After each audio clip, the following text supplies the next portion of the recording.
பச்சை பச்சையான காட்டில் குட்டி கரடி பாலு ஒவ்வொரு நாளும் புதிய விஷயம் தேடிப் போக விரும்புவான். ஒரு நாள் அவன் ஒரு தங்க நிற ஒளியைக் கண்டான். அந்த ஒளி அவனை ஒரு அழகான தோப்புக்கு அழைத்துச் சென்றது. அங்கே பூக்களும் பட்டாம்பூச்சிகளும் பறந்தன. திடீரென்று ஒரு மெது குரல் கேட்டது. மந்திரமலர், வணக்கம் குட்டி கரடி. நான் மந்திரமலர். எனக்கு ஒரு உதவி வேண்டும். என் நிறம் மங்கியிருக்கிறது.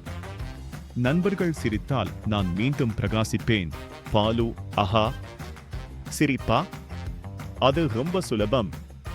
நான் என் நண்பர்களை அழைக்கிறேன். அவன் ஓடி ஓடி காட்டுக்குள் போகிறான். பாலு குரங்கு தம்பியையும் மயில் அக்காவையும் அழைத்து வந்தான். அனைவரும் மலரின் அருகில் வந்தனர். குரங்கு தம்பி கோமாளித்தனமாக முகம் சுழித்து கிளைகளில் நின்று சுழன்று விழுவது போல் நடித்தான். மயில் அக்கா அழகான நடனத்தை ஆட வண்ணத்து பூச்சிகளும் சுற்றி பறந்தன. பாலு துள்ளி துள்ளி சிரிக்கிறான்.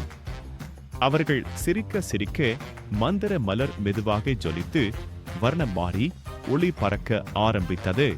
மந்திர மலர், நன்றி நண்பர்களே. உங்களின் சிரிப்பால் நான் மீண்டும் மந்திர சக்தியை பெற்றேன். சிரிப்பு பெரிய மந்திரம். அது அனைவரையும் ஒன்றாக சேர்க்கிறது.